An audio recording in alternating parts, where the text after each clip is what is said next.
Hello again and welcome to ClaudioVisual with me, Claudia. As I mentioned last week, the purpose of this podcast is really to interrogate different facets of art and visual culture. Not just the things that people might expect, sort of Michelangelo or Mondrian, or just things that you might just go and see in a gallery or what have you, which is obviously a worthy pursuit. But different sorts of ideas, exploring different kinds of artifacts which people might not normally be particularly au fait with. For example, in my last podcast, if anybody saw it, and thanks to those of you who have viewed it because it proved relatively popular, a leaf from an Italian Renaissance manuscript, which is quite fascinating, which most people don't tend to really know about because it's not from Florence or here, it's a bit more obscure. But as I mentioned last week, my other intention is also to have guests here and there talking about different notions of art and visual culture, which are not just a painting or what have you, but also other things which could be interpreted in this way, or at least explored using these kinds of ideas. And for this reason, I have on this week's ClaudioVisual podcast, cultural ephemerist and classicist Tom Adams. Thank you for coming on. Thank you. So we're in York at the moment. I'm based in York, UK. And yes, Tom is someone else who lives in York and is an avid cricket fan, sport fan, all manner of expertises have been bestowed upon this man. All from the comfort of my own armchair, though. From the comfort of the armchair. So we're going to be discussing today why sport, not why, but the manner in which sports are obviously a visual cultural pursuit, spectating sports, engaging in all manner of things. And in fact, a chap, David Best, in a very valuable article, nonetheless, wrote in this article, Art and Sport, in 1980, which can read on JSTOR or what have you, that he denies completely that that any sport at all actually is an art form. And really, rather than being so kind of binary about this, is sport art or is it not? What's actually more interesting is possibly to interrogate the reasons for which it could be considered so, or the various aspects of sports and spectating them, which could be considered artistic / visual culture, etc. And this is why we have Tom here. So tell me why cricket might be considered an artistic pursuit or a visual cultural one. There are two sort of very distinct ways that you can look at this, I think. There's one, the actual act of spectating with the immediacy of the live event, and then in depictions of that sport. Now you might think, or you'll be excused for thinking, and I use this to excuse myself for thinking, that given the nature of cricket, certainly the expanse over which it's played, the size of the arena, the general stillness, much of the tranquility of it, the occasionally very beautiful scenes, landscapes in front of which it's played or on which it's played, that it will lend itself quite naturally to maybe works by people like Constable or your general pastoral artists of that nature. As it happens, Constable did not appear to enjoy cricket at all, and if he did, he certainly didn't enjoy painting whilst watching it, as there's very little. There are a few isolated examples of certainly of that kind of scene, of that village scene. I suppose probably certainly the most well-known artist to have painted any will be Pissarro.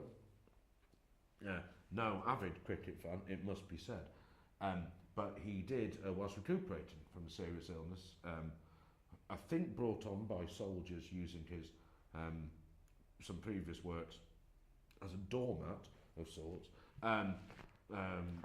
Yes, I mean, seems a pity, doesn't it? Yes, rather. He came to England to recuperate near Kew Gardens in West London, Stamford Brook. It wasn't he would go down, he'd go down to the brook itself and paint, but amongst some of his works, are those village cricket match or village cricket matches. It would be fair to say, given he has an impressionist approach to the laws of cricket, given some of the things that he paints, and but it's very much a very standard, standard impressionist scene, if you will. I mean, one man's cricket match is another man's lily pads, I guess, is what you. And in which case you think that cricket lends itself to, yes, it's a bit more pastoral, bucolic kind of setting for a painting rather than rugby, for example, or boxing, or what have you, different types of sports. I mean, those are decidedly more visceral, certainly as a spectator to watch. They're certainly quicker. I mean, there is a pragmatic aspect to it as well, which is it is easier to paint a game of cricket because you've got 7 hours in which to do it. And fewer people jumping in front of you and more scope to do it, and it's a much more sort of encouraging environment in which to do so. A lot of the other depictions of cricket are very different. There's a famous image by Francis Bacon, which is very valuable, actually, valued at between 7 and 10 million pounds, I learned today. But that is it's a gift to his doctor. And it's a much more sort of the physical embodiment of a fast bowler running towards you. There's a real sense of sort of hustle immediacy and urgency. Yeah, really makes it. It's as if you are the batsman facing it. Looks quite a lot like Fred Truman, the former Yorkshire and England bowler, as I'm sure you're aware. But in terms of actual depictions, I don't know. There are very few, and those that are atypical. I think yes. you say they are not those which are a standard village green scene, as you might imagine to see. For example, the Russell Drysdale, 1948, The Cricketers, by the Australian painter Drysdale. He has quite an interesting scene, doesn't he, of one bloke over here, a bit of a bleak scene of a kind of it's barren. It's very barren image. It's very stark, I think. And I think the barrenness and the vagueness is almost to say that could be anywhere. Yeah. That is not a specific location. There is an sort of largely unspecified building, some sort of edifice. It's a weird facade. Yeah, it almost seemed like it was some kind of, I don't know, urban Greater Manchester or something, bleak. Yeah, it didn't even look like it was Australia. It looked, and I think that's part of what that they're saying. That I think the point is that they are, the cricket is saying it's played in its own landscape. That's what it is. The cricketers, it's called the cricketers, but the cricketers are very small. Yeah. In the actual image. And I actually, when I first saw it, I first thought that actually one of the figures was actually reflected off the building, whereas it's supposed to be another figure. You think it's a shadow almost at first. Yes, and I think that's but that's part of that's almost highlights what I was saying before, that a lot of the sort of the visual pleasure of watching cricket is not from the game itself, the nature of it. I mean, I'm not talking about modern cricket or one-day cricket or coloured clothing and music and people in fancy dress, having all manner of pre-arranged fun, but the forced fun, yes, there's mandatory fun, but the in its purest form in Test match cricket as well, there's no kits, everyone's wearing the same, all clad in white. There are times where there are 13 players on the pitch and 12 of them are broadly motionless, only the bowler trudging back to his mark is in motion. And there are times, so when you watch it, you are drawn to other things. So there are visual stimuli that are from away from the actual action itself. And that's the same, I think, the arena is vast, it's a vast area on which it's played. And there is, if you accept that there is an inherent beauty in nature itself or in life itself, then that really is part of it. I mean, if people, talk about cricket to people nowadays, one of the main things they will think about or one of the most common things that they'll mention is Test Match Special, which is a very, very long-running radio commentary of Test match cricket, mostly in England, occasionally in other places. And what it is famous for is not solely focusing on the cricket. So there are wild divergence from the game itself. Some beautiful wordsmiths have commented on it, commentated on it all the way back to people like John Arlott, who almost shares, a bucolic elegance with someone like A.E. Houseman or someone like that. Real poet. I love Houseman. Yes. Really sort of poetic. Do you like Houseman's poems set to when Vaughan Williams sets them? Yes. Well, but it's not a similar kind of vibe. No, I it really isn't. Something It's like that. very, very relaxed, laconic. It's sport as Laurie Lee would have written it, almost, if you like. There really is and they are describing elegance. It is as elegant as sport gets. How would you, out of curiosity as well, consider spectating sports compared with, for example, theatre or something, which is more commonly considered an art form, but obviously a completely different thing, but you're still sort of spectating, but you're very focused? Would you say something like watching cricket, or, well, even within the bounds of sports, you've got different types of sports with which obviously come different other kind of extra sport things going on, or what would you... A purist would argue that some sort of predetermination is quite important. Yes. With art. Okay. And that is an argument that it's difficult to overcome, so instead of that I'll ignore the fact that it exists and talk about yes, something that's else. fine. There are sports which have artistic elements to them.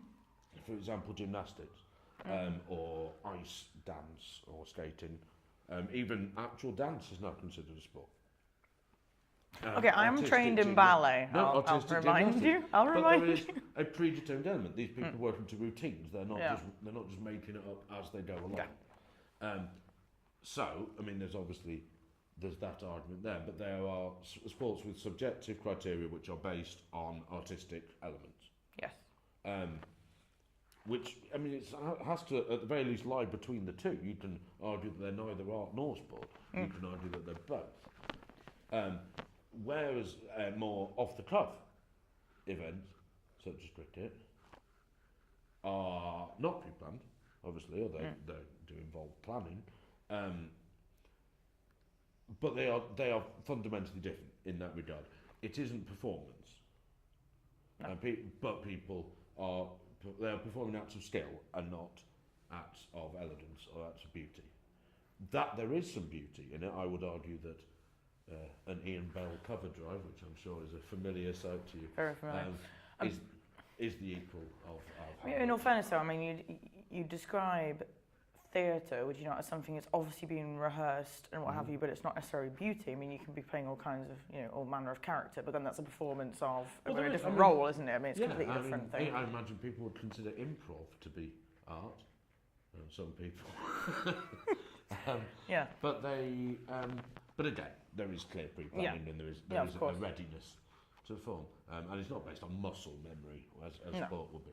But from you would spectate theatre, you would spectate art, and use the same word for sport. Precisely. And especially if you have the time to ponder what you've seen, and laying aside physical elegance, or there's obviously great beauty in fine physical specimens. This goes back to way beyond the statues of Milo, on the way back to the Olympian and so on.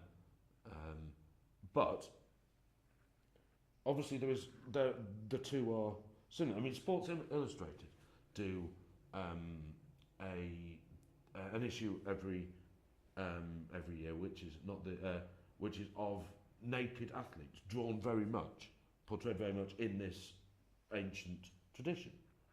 And those are the reason that those specimens are chosen is because they conform to the ideal. Yes.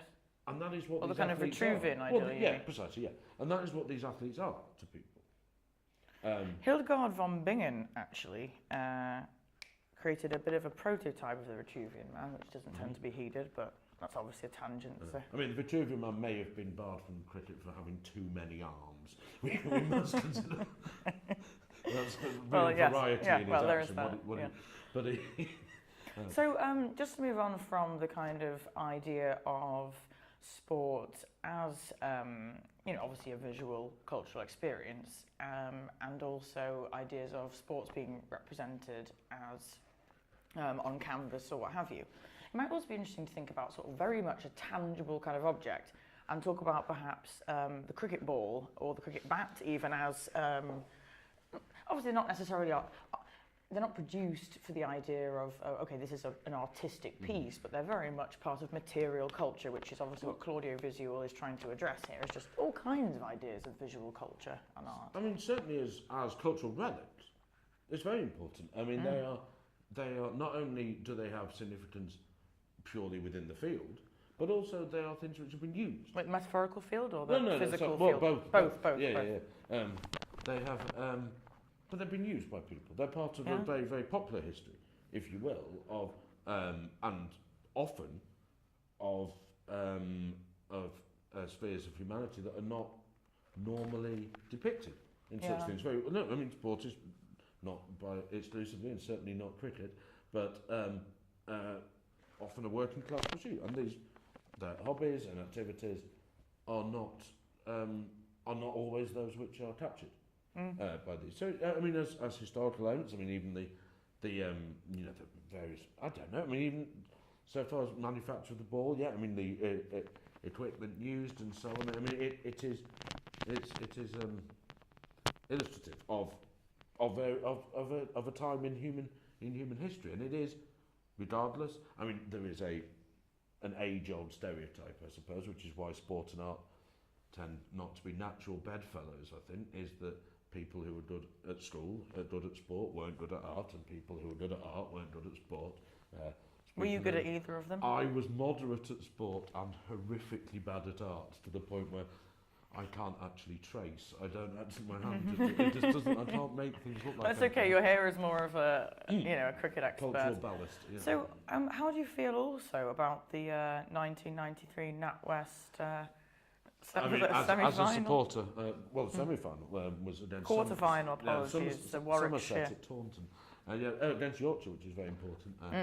As we sit here in a fine, to you, a fine old building of yesteryear, to me 16th century crushing modernity, but yes. This is, but just as a sort of case study, how would you genuinely maybe, I'm just taking this as a kind of example because since we're talking about the whole idea of sport and obviously taking cricket as a case study, about, obviously probing the whole matter in terms of how it is on a wider scale as visual culture or art, how would, for example, the 1993 NatWest semi-final, quarter-final, whichever, how might any of these things be particularly interesting? Or are they, if somebody's particularly supporting a team or something, do you feel like this is... Well, that's quite strange because... What kind of impact? There is a similar familiarity with watching something. Now, to most people, you might see, I don't know, a cricket highlight generally starts with a batsman at one end and a bowler about to start running in. Okay. That's what you see. Right. You wouldn't think that you would be able to tell one such from another, necessarily just by looking at the start scene of a bowler about to deliver the ball. You think, well, this has happened, but you can. Now, to the untrained eye, it would be very difficult for someone to go into a gallery. Oh, mine, for example. Oh, no, not untrained in that way. Sorry, I'm untrained in cricket. Okay, sorry. But no, I am but a simple creature of the heath. So in a gallery, I could, and I would not necessarily know I would need things to be explained to me. And to me, that would be the distinctions that are made will often be invisible. I will be phenomenally impressed by the distinctions that would be drawn between this, but it wouldn't be a natural thing for me to see. Yes. And that was, on the opposite scale as well. So there was a familiarity, a fondness and understanding purely by a visual stimulus. There's Yeah. no words, you just know. Absolutely, yeah. And I think that's only part of the human understanding of visual impact, isn't it? Is to understand why that we understand what things are and why. Yeah, I'd absolutely agree, yes. Um, So it's sort of familiarity, kind of our general sort of impetus for something, all kinds of cultural. but then the feelings that are drawn from it as well. Yeah. Like I don't know. So I can watch, I don't know, a moment of great import to me in sport wise, and I will get goosebumps the same way that I imagine you would. Yeah, maybe if I'm looking at a certain altarpiece or something. Yes, exactly. yes. And it's actually in situ or something Yes. like that as well. Situ is very important. Well, that's very different. And just, it's not too different. Well, it is obviously, but I think it's just an interesting thing to draw upon, because I think something in situ, even if it's a virtual kind of heterotopic, bringing in a virtual image within a physical image, it's not maybe too dissimilar, is it? The situ? No, but the response to watching football or cricket, when present, or whichever, yeah, is a fundamentally different experience. Yes, of course, yeah. And cricket is not the noisiest of sports, and it is not the most action. It's not the kind of sport where, I don't know, you'd go and spill wine on someone or something like that. Somebody might. Can happen. It can happen, right? And that's the result. But it's almost tantric. Yeah. Is cricket in the length of time and the struggles that are drawn. If the Iliad was a sport, it would be Test match cricket. There we go. Or Cicero's sentences. Anything by Cicero. If Cicero was a sport, it would be a day of Test match cricket that was called off because of rain. Excellent. So what we've basically established is, we haven't established anything. We've sort of discussed quite a few things about general sport, spectating, the idea that there's a material culture around it, the idea there's a peripheral culture. What would you say? Well, I think one of the most noticeable things about cricket, and we touched on this before, is that there are, in Test match cricket, it's purest form, and in village cricket, there are 13 players virtually dressed the same. Yes. And 2 umpires who aren't dressed that dissimilarly either. They do have to wear large coats, which is hellish in the summer. But they, and it's less tribal. So a lot of people, you think about sport, you think about people talk about football, and people will talk about football fans behaving poorly or things like that. But there is a tribal nature to that, which is partly because people are wearing different shirts. Yes. And that's a visual clash in the stands. Yeah, so you're saying that's the visual. Whereas if you go to cricket, people don't generally wear kit. So rather than actually talking about the sort of performative aspect as we have before or whatever, are you thinking we should sort of conclude this on this kind of idea that, yes, that what's actually different visually, culturally between these sports is actually that they are forced to be tribal, whereas they're just not in cricket? There are very striking images in other sports as well, don't get me wrong. No, of course. If you look at the... But you think cricket is less tribal as well because of... It's an interesting note, I think, to finish on that. I think it's generally, to a large degree, less blighted by many of the social problems. But you think that's also a visual matter? Of course it is, very much so. Yes. It very much so is. And is part of that. I think it's reflected with it by the sport as well. So they're not just they're not just reflections of each other. I think that part of it is that the sport influences the scene. Yes. Itself. And the gentle nature of it creates a pleasant, lilting, bucolic image, which sets one's which is mind also at ease. reflected in a lot of paintings as well. I think so. Right. Well, anyway, thank you for listening to this. Thank you so much, Tom Adams, Pleasure. for being a guest and talking about the visual and also artistic nature of sport, and particularly focusing on cricket, 'cause it's always good to have a focus. So thank you for listening, and keep up with me because ClaudioVisual will be returning, talking about all kinds of matters, more overtly artistic and also less overtly artistic, but definitely matters of visual and also social culture, as has been established. Thank you.